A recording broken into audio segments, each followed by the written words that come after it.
Hi there, and welcome to another knee-jerk reaction video. So what I do is I watch a movie and I give you my knee-jerk reaction because I uh, review the movie just minutes after I watch it, 5-10 minutes. Well, this time it's Christmas time. Everybody's busy. I had to run out several times. So this isn't really a knee-jerk reaction review. It's more of a, I watched the movie, fell asleep, and then had to do Christmas shopping, and then had to cook. And then well, I watched it yesterday, basically. So I'm going to give my normal disclaimers. I may reveal some spoilers. I try not to, but I'm going to talk about the movie. I'm not going to hide anything. So if a spoiler slips out or if I talk about something, some plot point, don't yell at me. I'm warning you right now. So the movie I watched was, it's called Bright. And, or was it The Bright? Can't remember, but it has Will Smith in it. Lucy Fry, a whole bunch of people in it. I didn't know about this movie. I didn't know it existed. I didn't know it was out there. And so what happened was my roommate was like, "Hey, let's watch this movie," and so I had no idea what it was. And then I saw the first scene. And I'm like, "Oh." So as a writer of fantasy and science fiction, it's something I think a lot of writers toyed with. Is what if you took all the races that are normally in fantasies and put them in a modern, everyday setting? And that's exactly what this film did, and I have to tell you, they did it really, really well. So the movie's called Bright, and it's about a world. Just if you picture Lord of the Rings, everybody's seen Lord of the Rings or read Lord of the Rings or done both. And if you picture that world growing into modern times, that's what this is like. They do mention 9 races. Oh, I do have a cat running around, by the way, so the cat might interfere a little bit.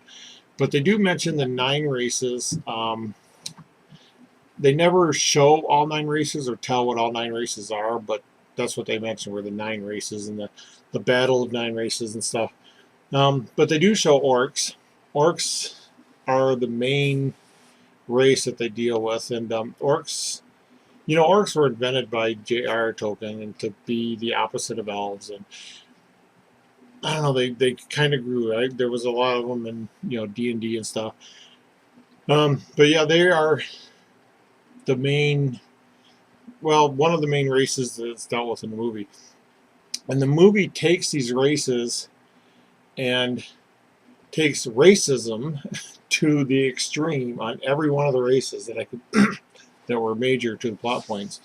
So the orcs are these big dumb brutes that hang out in the ghetto and wear hoodies and carry weapons, and nobody trusts them and nobody likes them, and they stick to themselves. And uh, I'm not going to say what the modern day parallel to that is, but it was carried to the extreme. I mean, police could beat an orc and not get in trouble for it.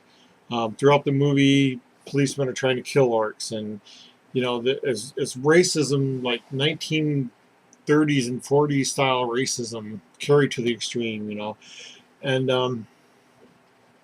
the elves, they were these hyper rich. They were quoted as, or it was quoted in the movie that they are the race that runs the world, and so it makes me wonder if they're the ones that won this battle of 9 races. There are some other races that you can see in there. There's centaurs. I don't know if fairies were a race, but they do encounter a fairy. Um, what else was in there? Orcs. So I never saw like a dwarf. I never saw. I don't know what the 9 races would be. I was counting on my fingers, trying to think. Dwarfs was the obvious one that was missing. Um, they had centaurs in there. They had. Yeah, I just can't think of any other races that there could be. So, um, the story centers around this tight knit, um, this tight knit brotherhood of orcs, and so this one orc becomes a cop. He's like the first orc to become a cop, and nobody trusts him, and nobody likes him. They want to frame him. They want to get him out of there. They're looking for an excuse. They even try to kill him at one point, and the story centers around this. It's not really a spoiler because it takes place in the opening credits, but the story centers around an orc that shoots his partner, and then he chases them. They get in a blind alley, and somehow the other orc gets away. And of course, this creates distrust because was it the Brotherhood of Orcs? Did this orc cop let another orc go, because of the Brotherhood? Or, did the guy really get away? And they leave that question open throughout the movie. And Will Smith is the human partner that got shot, and the story takes place when he heals and goes back to work. And there is magic in this world, and a magic is outlawed. And so when they come across a magical item, it like freaks everybody out, and it's almost like what was the name of that movie? The Warriors. If you remember, the Warriors is about a gang. They got caught in the wrong part of town, so they had to go through all these other gangs to get home.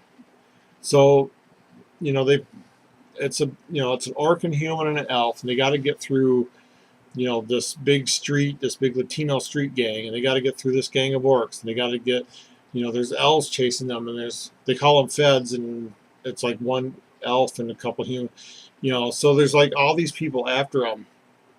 And it turns out there's a prophecy, and like as soon as I heard about there's a prophecy, I thought it was going to be corny, but they really worked the prophecy into the story, and they really worked things like inside an orc castle, but inside modern day Los Angeles.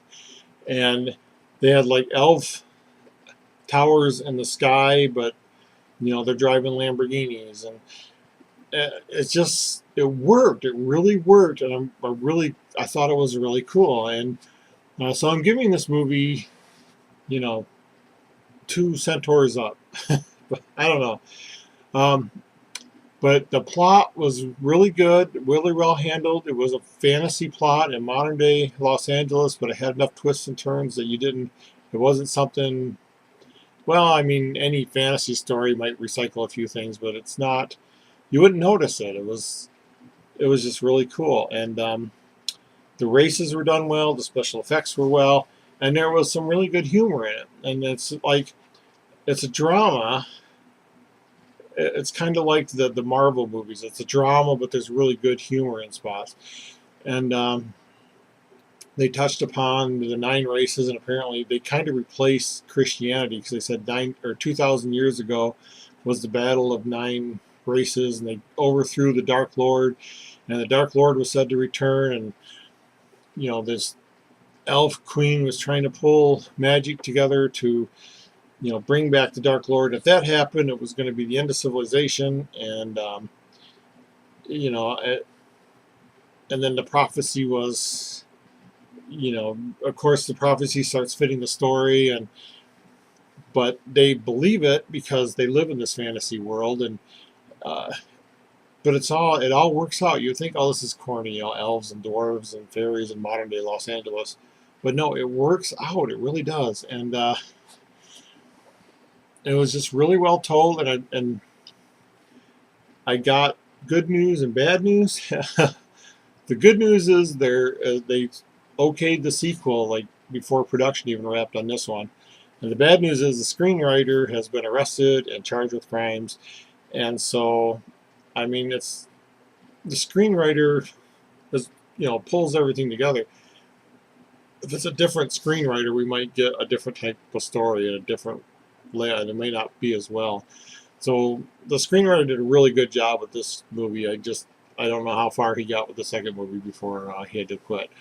But yeah, it's just, I can't recommend this enough.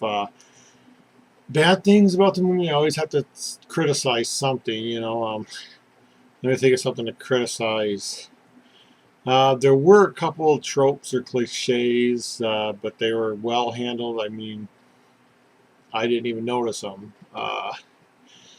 Is that the worst thing I can say about this movie?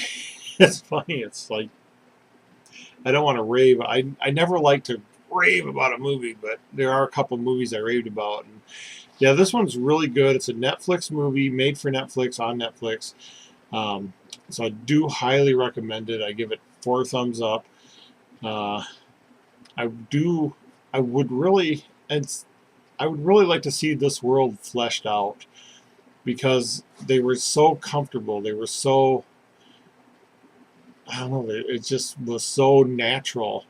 There was no scenes where someone marveled at an orc or someone marveled at an elf. And it was just like, oh, here's a rich elf, and oh, the elves are all well dressed with gold and diamonds and fancy suits, and you know, in contrast to the orcs who are in hoodies and sweatpants, and in contrast to I don't know the centaurs. The only centaurs they showed were police officers. So at first you're like, oh, there's a mounted officer, and oh no, wait, that's a centaur.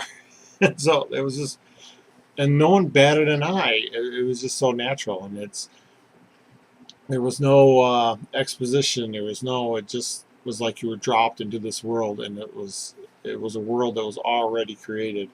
So I would like to see it fleshed out. I would like to know like what the 9 races were. Um, I'm guessing. Let's see. You got centaurs, elves, orcs, humans. And I'm guessing you can't have a fantasy world without dwarves. I don't know if they were counting the fairies, and hobbits were strictly Lord of the Rings, but halflings have made it into other, like there's halflings in Dungeons and Dragons and stuff. Um, and who knows, that leaves at least 2 more or 3 more. It might be a race of dragons, it might be troglodytes. Who knows what they added into it, or something underwater. But yeah, I'd like to see this world fleshed out. I'd like to hear more about this battle that took place 2,000 years ago. I'd like to hear more about how the other races that they didn't show, how they fit in. Was the reason they didn't show dwarves because they're all like, mining in Colorado? Um, and it's a really good movie. I can't recommend it enough. Again, it's called TheBright on Netflix, starring Will Smith and a couple other guys. Lucy Fry was the elf. Um, Good looking cast, well acted, well portrayed, well written. It was just a good movie, and I really recommend it. TheBright on Netflix. And that's going to wrap it up for me. It's Christmas Eve, and I kind of wanted to get this out of the way because I haven't done one in a long time. And that was a movie. I've been watching movies like all these movies I've seen before because it's Christmas break, and I'm just kind of laying down watching movies. And so this was a new one I saw. I thought, oh, I'm going to review this. And then, of course, a day passed. So it's not a knee-jerk reaction, but I haven't had a lot of time to think of it, so it's kind of like one. But I do recommend it. Hardly any criticisms. Nothing. They're so trivial, I can't even mention them. But I would like to see the sequel. I'm already chomping at the bit to see the sequel on this one. And again, my rating system is if I was well entertained, that's a good movie. And I was well entertained. There was no point. There was no slow point. It was just a romping ride all the way through, and I loved it. So TheBright on Netflix. I'm going to wrap this up. Have a Merry Christmas, and I'll see you all later.